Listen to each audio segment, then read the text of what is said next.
ఇక టీఆర్ఎస్ పార్టీలు బీజేపీ పార్టీలు అట్లా చేసిరు ఇట్లా చేసిరు అని చెప్తున్నారు. ఇక తిన్న జనాలైతే మస్తు పరేషాన్లు ఉన్నారు. ఏం రాజకీయాలో ఏమో అని పబ్లిక్ తలకాయలు కొట్టుకుంటున్నారు. అరే పబ్లిక్ అనగానే నాకు ముచ్చట యాదకొచ్చిందిలా. నిన్న మన సీఎం కేసీఆర్ అస్సలు ప్రజల గురించి మాట్లాడలేదని కమలం పువ్వు పార్టీ బండి సంజయ్ సారు మస్తు గరం అయిందట. ముచ్చటేందో మనం కూడా ఇందాం పారి.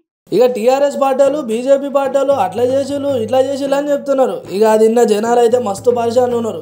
ఏం రాజకీయాలు ఏమో అని తలకాయ కొట్టుకుంటున్నారా నాయన. నిన్న మన సీఎం కేసీఆర్ సారు అసలు ప్రజల గురించి ఏం మాట్లాడలే అని మన కమలం పువ్వు పార్టీ బండి సంజయ్ సారు మస్తు గర్వమైండు.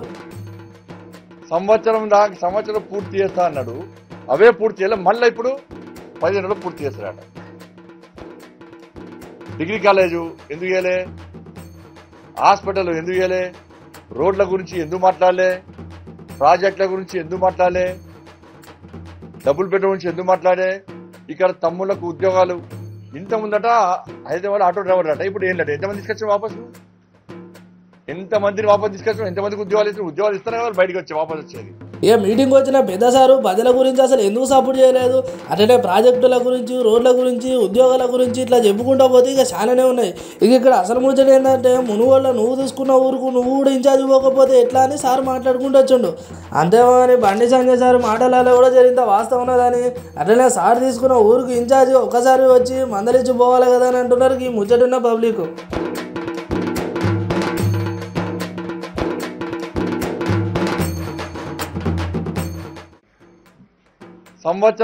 సంవత్సరం పూర్తి చేస్తా అన్నాడు, అవే పూర్తి చేయాలి. మళ్ళీ ఇప్పుడు 15 నెలలు పూర్తి చేస్తారట. డిగ్రీ కాలేజు ఎందుకు చేయలే, హాస్పిటల్ ఎందుకు చేయలే, రోడ్ల గురించి ఎందుకు మాట్లాడలే, ప్రాజెక్టుల గురించి ఎందుకు మాట్లాడలే, డబుల్ బెడ్రూమ్ గురించి ఎందుకు మాట్లాడే, ఇక్కడ తమ్ముళ్లకు ఉద్యోగాలు ఇంత ముందట హైదరాబాద్ ఆటో డ్రైవర్ అట. ఇప్పుడు ఏం లేదు, ఎంతమంది తీసుకొచ్చాం వాపసు, ఎంతమందిని వాపసు తీసుకొచ్చాం, ఎంతమందికి ఉద్యోగాలు ఇస్తారా వాళ్ళు బయటకు వచ్చి వాపసు వచ్చేది. కష్టపడి చదువుకున్న తమ్ముళ్ళు అన్నాళ్ళందరూ కూడా హైదరాబాద్ డ్రైవర్లో పనిచేస్తున్నారు.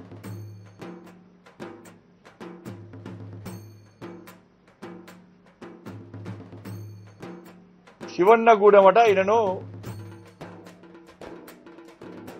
ఆపినట. శివన్నగూడెము ఆ ప్రాజెక్టు కేంద్ర ప్రభుత్వం ఆపిందట. ఇన్ని రోజులు ఏం చేసావు నువ్వు, 8 సంవత్సరాలు నువ్వు అన్నావు, దాన్ని వంట పెట్టినావు పని కాకుండా. మరి సంవత్సరం పూర్తి చేస్తాను ఎందుకంటే మళ్ళీ ఇప్పుడు ఏమంటాడు, ఇప్పుడు పూర్తి చేస్తున్నాడు. మరి ఇప్పుడు కేంద్రం ఒప్పుకున్నదా మరి నీకు?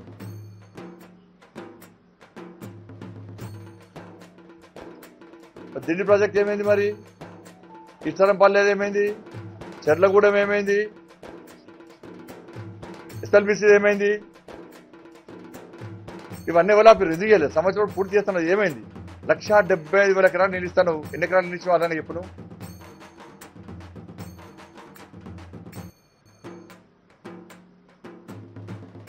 ఫ్లోరైడ్ సమస్య అంటున్నాడు.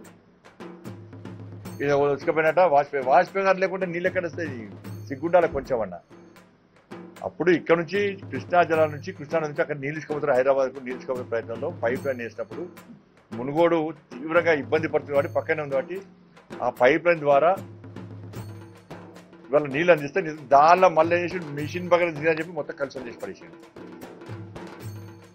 ఇవాళ ఇక్కడ ఆర్ఓ ప్లాంట్ లేని ఏదైనా గ్రామం ఉందా? నువ్వు లంకలపల్లి రాలే, అడుగులే పోడా అడుగుతే అవుతాడా? నువ్వు ఇన్ఛార్జ్ తీసుకున్నా నీ గ్రామానికే నువ్వు పోలే, నువ్వు ఇన్ఛార్జ్ తీసుకున్నా నువ్వు గ్రామానికే పోలే. ఆడని గతి లేదు తెలుసు కదా, పోయి పై చేసి 100 చూసి అడగని ఇంటలేరు. ఆడికి వస్తే దొరకబట్టి సాయం సంస్థరు ఆడ.